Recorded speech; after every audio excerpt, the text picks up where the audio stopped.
C'est bon?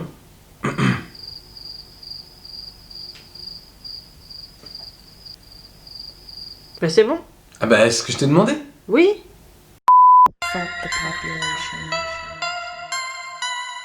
Bonjour YouTube, j'espère que vous vous portez bien, que vous avez passé de bonnes fêtes. N'hésitez pas à me mettre en commentaire ce que vous avez eu en entrée lors de votre repas du réveillon.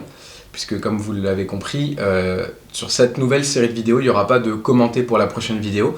Donc il faut que je trouve un moyen de vous garder impliqué dans les commentaires. Donc dites-moi ce que vous avez eu en entrée seulement, ça m'intéresse. Et puis la vidéo d'après, on fera peut-être le plat et celle d'après le dessert. Et d'ici 2 ou 3 mois, je saurai à peu près ce que vous avez eu en plat complet lors du Nouvel An. Voilà, tout simplement. Bon, entre deux cuts, je me suis fait engueuler par mon caméraman monteur. Donc n'oubliez pas, il y a le lien du Tipeee, comme ça je m'achète un nouveau caméraman monteur. Bien comme il faut, parce que là, celui que j'ai, catastrophique.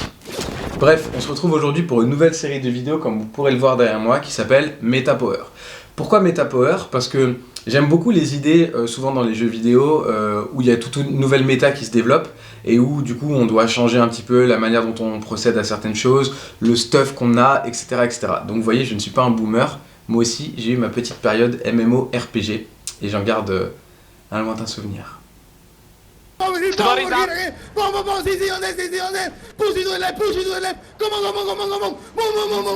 Revenons-en à nos moutons. L'objectif de cette série de vidéos, ça va être de vous présenter des petits outils que vous allez pouvoir utiliser dans vos programmes pour vous développer, attention, je précise, dans un aspect de power, à savoir de force athlétique, de powerlifting, un rep max, squat, bench, deadlift, vous connaissez les bails dorénavant. L'idée, ça ne va pas être de vous proposer un programme, parce que j'estime que la proposition d'un programme, c'est quelque chose de très individualisé, de très personnalisé, et je ne pense pas qu'une vidéo pourrait couvrir un topic aussi large et aussi complexe que la création d'un programme. Et quand je dis complexe, attention, je ne veux pas vous décourager, quand je dis complexe, c'est pas que c'est trop compliqué à faire, c'est simplement complexe de regrouper tous les éléments par rapport à toutes les individualités qui pourront regarder cette vidéo. Donc c'est pour ça que je vais vous présenter simplement des outils, ce sera assez court et ce sera bien rythmé, et l'objectif, c'est de vous présenter un outil, ses points forts, ses points faibles, comment vous pouvez l'intégrer dans vos programmes et concrètement vous aider à devenir plus fort.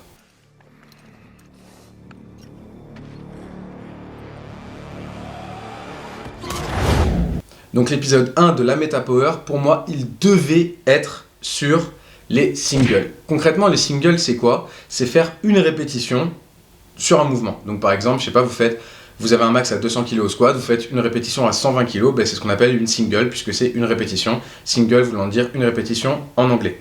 J'en profite, instant publicitaire. N'hésitez pas à vous abonner, puisque comme vous le constatez, en vous abonnant à ma chaîne, non seulement vous avez des conseils pour devenir meilleur, mais je vous apprends également l'anglais. Et dans la prochaine vidéo, qui sait, je vous apprendrai peut-être le japonais, parce que je suis pas Nassan. Pourquoi est-ce que, selon moi, c'est extrêmement important d'en faire quand on fait de la force athlétique? Je pense que vous connaissez tous plus ou moins le principe de spécificité. Si vous ne le connaissez pas en tant que tel, je pense que vous comprenez son application la plus schématisée, qui est que quand on veut se développer dans une activité, on doit pratiquer cette activité pour se développer dedans. Exemple tout simple, un joueur de foot fait du foot pour devenir un meilleur joueur de foot. Voilà, je ne vais pas rentrer dans toutes les complexifications que cela peut apporter, parce qu'en réalité, le principe de spécificité, c'est pas un truc, c'est pas noir ou blanc, il y a vraiment des nuances de gris, et selon certains moments, on va être dans les nuances, etc. Mais là, actuellement, mon objectif, c'est vraiment de grossir le trait, vous schématiser un truc, et que vous pouviez, à la fin du visionnage de cette vidéo, vous servir du principe des singles et de comprendre pourquoi vous vous en servez. Concrètement, je vais vous donner un exemple, je pense que c'est arrivé à plein d'entre nous de voir un mec ultra balèze à la salle, de se dire putain c'est sûr ce mec il fait 200 kg au développé couché, il fait 300 kg au squat, et quand on le regarde faire du développé couché ou du squat, au final on se rend compte que ses perfs sont pas incroyables, en tout cas pas aussi importantes qu'on pense. Pourquoi? Parce que justement le développement de la force, c'est quelque chose qui demande une pratique spécifique. Donc un mec qui va faire des séries de 12 par exemple, je dis pas qu'il sera pas fort, mais il sera probablement moins fort que s'il faisait justement du travail plus spécifique. Et pour moi, un des travaux les plus spécifiques qu'on peut faire quand on fait de la force, c'est des singles. Le gros point fort des singles, c'est ça, c'est que c'est un truc très spécifique, et donc vous allez pouvoir développer plein de choses qui vont être très importantes pour probablement une compétition, si c'est ce qui vous intéresse, ou alors simplement le développement de votre force, si c'est ce qui vous intéresse également. L'idée c'est quoi? L'idée c'est de se dire que votre corps va s'adapter à la tâche que vous allez lui demander de faire.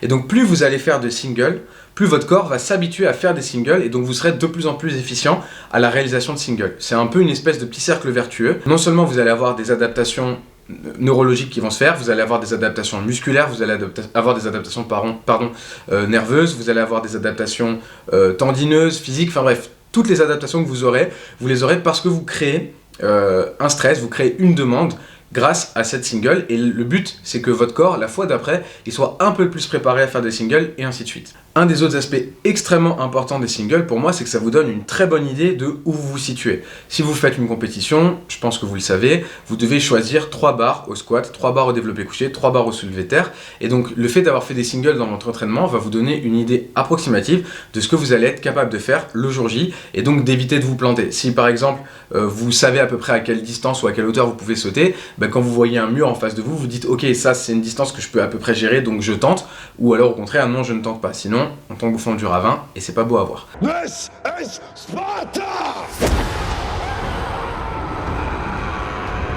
Donc voilà pour moi les principaux avantages des singles. Encore une fois, je schématise grandement, mais c'est pour que vous compreniez une idée. Par contre, à côté de ça, il y a un défaut sur les singles, et le défaut, c'est le suivant. Si vous n'êtes pas habitué à en faire du tout, le fait de commencer à faire trop de singles d'un coup, ou alors de faire trop de singles avec une intensité trop élevée, ça risque de vous coûter assez cher et vous allez avoir du mal, 1, à récupérer, et 2, du coup, vous augmentez probablement votre risque de blessure vu que votre corps et vous n'êtes pas habitués à ce genre de travail. Le meilleur conseil que je peux vous donner pour inclure des singles dans vos programmes, c'est déjà d'en inclure quelques-unes, 1 à 2 par semaine, je dirais grand maximum dans un premier temps.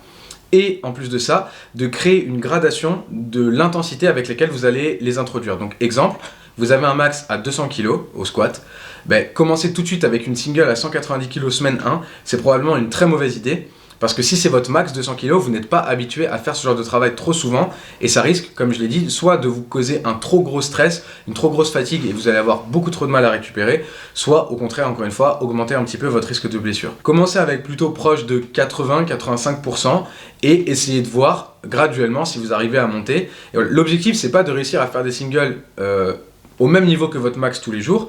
L'objectif, comme je vous l'ai dit, c'est de pratiquer des singles pour devenir meilleur sur l'exécution des singles, et donc du coup, ce qui risque de vous aider grandement le jour J en compétition. Vous l'aurez compris grâce à cette vidéo, je suis fan des singles. Pour moi, c'est extrêmement important d'en faire. Un joueur de foot fait beaucoup de foot, donc un powerlifter, un gars qui veut développer sa force doit faire beaucoup de force. Un des trucs les plus spécifiques qu'on peut faire en force, c'est les singles, donc n'hésitez pas à vous lancer.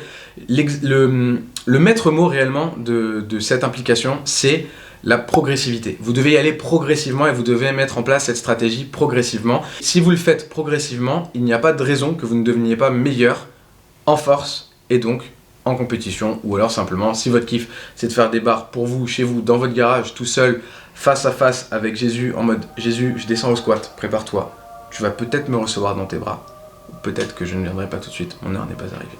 Eh ben, c'est parfait pour vous. Cette vidéo est donc terminée. N'hésitez pas, vous aussi, à vous lancer dans la méta power. Et n'hésitez pas à me dire en commentaire si vous avez des petites idées ou si vous avez des choses sur lesquelles vous voudriez rebondir par rapport à ce que j'ai dit. Comme d'habitude, moi je suis toujours intéressé à avoir des débats avec vous et aussi des débats entre vous, ça m'intéresse de les regarder. Voilà. Et donc, on se prépare pour le prochain épisode. Et si vous avez entendu des ronflements tout au long de la vidéo, c'est pas moi. Promis, c'est pas moi. C'est mon couple, ils vont comprendre. Ils vont comprendre que c'était moi. Alors l'épisode 1 du Meta Power, pour moi, ou de la Meta Power, non la Meta Power, ok. C'est la vie de youtubeur. Vas-y. Bâtard.